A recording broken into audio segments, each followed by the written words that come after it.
আপনার যে কোনো প্রশ্ন ইসলাম নিয়ে অথবা অন্য কোনো ধর্ম নিয়ে, ইসলাম এবং তুলনামূলক ধর্ম নিয়ে যে কোনো প্রশ্ন অথবা ইসলামের কোনো বিষয় যদি আপনার কাছে সঠিক মনে না হয়, এটাই সুযোগ। আপনি যে কোনো প্রশ্ন করতে পারেন। জনমানুষের সামনে এভাবে খোলামেলা প্রশ্ন করার সুযোগ সত্যি দুর্লভ। একজন অমুসলিম ভাই আছেন। আপনি কি অমুসলিম?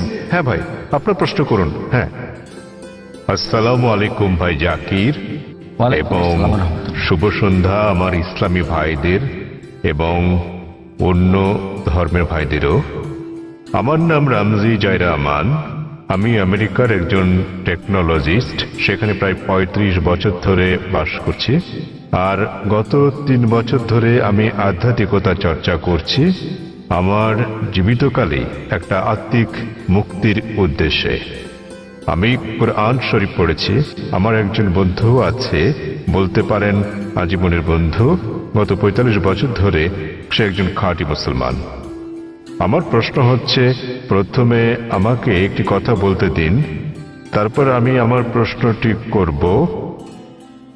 আমরা যখন কিছু বুঝতে চাই, হোক সেটি ধর্ম নিরপেক্ষ অথবা ধর্মীয়, আমরা বই পড়ে সেটি জানি, কিন্তু যখন আমরা বইটি পড়ি আমরা সেটা বুঝে বুঝেই পড়ি।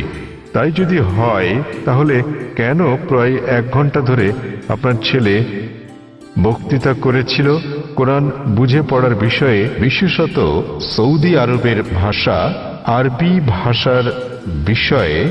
কেননা আমি যা অনুভব করি এবং চর্চা করি যে কোরআন ভাষার অনেক ঊর্ধ্বে, তো প্রত্যেক মুসলমানের আরবি ভাষা শিখতে হবে। বিষয়টা আমার কাছে কিছুটা জোর জবরদস্তিমূলক মনে হয়েছে।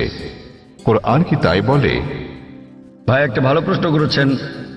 বললেন যে তিনি আধ্যাত্মিকতা শিখতে চান এবং তিনি কোরআন পড়েছেন, কিন্তু তিনি বুঝতে পারেননি যে কেন একটা বক্তৃতা যা ফারিক নায়েক করেছিল আমার ছেলে কোরআন বুঝে পড়ার জন্য আরবি ভাষা শেখার গুরুত্ব নিয়ে, আর এটা কেন আবশ্যিক।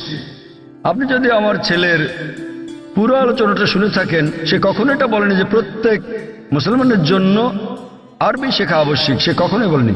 আরবি জানাটা বেহেশতে যাওয়ার জন্য পূর্ব শর্ত নয়, কারণ আমি নিজেও আরবি জানি না। আমি নিজেও আরবি একটা ভাষা হিসেবে শিখিনি, এদিক সেদিকে একটু একটু বুঝতে পারি। আমি আরবি ভাষা জানি না, কিন্তু আমার ছেলে জানে, মাশাআল্লাহ। সে আমার চেয়ে ভালো জানে। সে কোরআন সরাসরি অনুবাদ করতে পারে, আমি পারি না।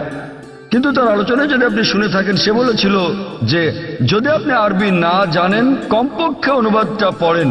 তো তার বক্তব্য ছিল কোরআন বুঝে পড়া উচিত। আর প্রশ্ন ছিল, আল কোরআন কি বুঝে পড়া উচিত, হ্যাঁ অথবা না? আর উত্তর ছিল হ্যাঁ। সে বলেনি যে একজন মানুষের আরবি জানা আবশ্যক। সে বলেছিল আপনার কমপক্ষে অর্থ বুঝে পড়া উচিত কোরআন। আর কোরআন বুঝে পড়ার সবচেয়ে ভালো উপায় হচ্ছে আরবিকে ভাষা হিসেবে শেখা। আপনি যখনই কোনো বই অনুবাদ করেন, কোনো সাধারণ বই অনুবাদ করতে গেলে অনুবাদটা কখনো 100% সঠিক হবে না। এটা হতে পারে 80%, 90%, 99%। ভাষাটা যত বেশি কঠিন হবে, যত বেশি বিশুদ্ধ হবে, অনুবাদ তত বেশি কঠিন হবে। কোরআন হচ্ছে পৃথিবীর সবচেয়ে অনুবাদ অযোগ্য বই। তাই কোরআনের অনুবাদ কখনোই কোরআনের অনুরূপ হবে না, কারণ আরবি ভাষাটা এতই শক্তিশালী, এতই বিশুদ্ধ। আর এছাড়া এটা সর্বশক্তিমান আল্লাহ সুবহানাহু ওয়া তাআলার বাণী। এই কারণেই সর্বোৎকৃষ্ট উপায় হচ্ছে আরবিকে ভাষা হিসেবে শেখা। দ্বিতীয়ত, আপনি যদি আরবি ভাষা না জানেন, তাহলে সে বলেছিল যে ভাষাটা ভালো জানেন সেই ভাষায় অনুবাদটা পড়েন। আপনি ইংরেজি জানলে ইংরেজিতে পড়ুন, তামিল জানলে তামিলে পড়ুন, হিন্দি জানলে হিন্দিতে, বাংলায় জানলে বাংলায় কোরআনের অনুবাদ পড়ুন। সে যা বলেছিল তার মূল বক্তব্য ছিল কোরআন পড়ুন অর্থ সহকারে। এখন এই প্রশ্নটা একজন সাধারণ মানুষের পক্ষে খুবই স্বাভাবিক। আপনার প্রশ্ন ছিল কেন একজন মানুষ বলবে যে বইটি অর্থ বুঝে পড়ো? অর্থ তো বোঝাই গেছে। যখনই কোনো বই পড়া হয় সেটি তো অর্থ বুঝেই পড়া উচিত। কিন্তু আপনি বুঝতে পারেননি যে মুসলিম সম্প্রদায়ের মধ্যে দুঃখজনকভাবে, যেমনটা আমার ছেলে বলেছে, যে শতকরা 80%-এরও বেশি মুসলমান আরব নন এবং তারা আরবি ভাষা জানেন না। এখানে নবীর একটা হাদিস আছে, তিনি বলেছেন যদি তোমরা কোরআন তিলাওয়াত করো তো সওয়াব পাবে। সেই কারণে বেশিরভাগ মুসলিম যখন কোরআন পড়ে তারা আরবিতেই পড়ে কিন্তু তার অর্থটা বোঝে না। তাই এটা পৃথিবীর সবচেয়ে বেশিবার পড়া বই, কিন্তু একই সাথে অর্থ না বুঝে সবচেয়ে বেশিবার পড়া বই ওটি। তো আমার ছেলে বলেছিল আরবি অংশটা পড়ার পরে যা বেশিরভাগ অমুসলিমই বোঝেন না, অন্তত সেই অংশের অনুবাদটা পড়েন সেই ভাষায় যে ভাষাটা আপনি ভালো বোঝেন।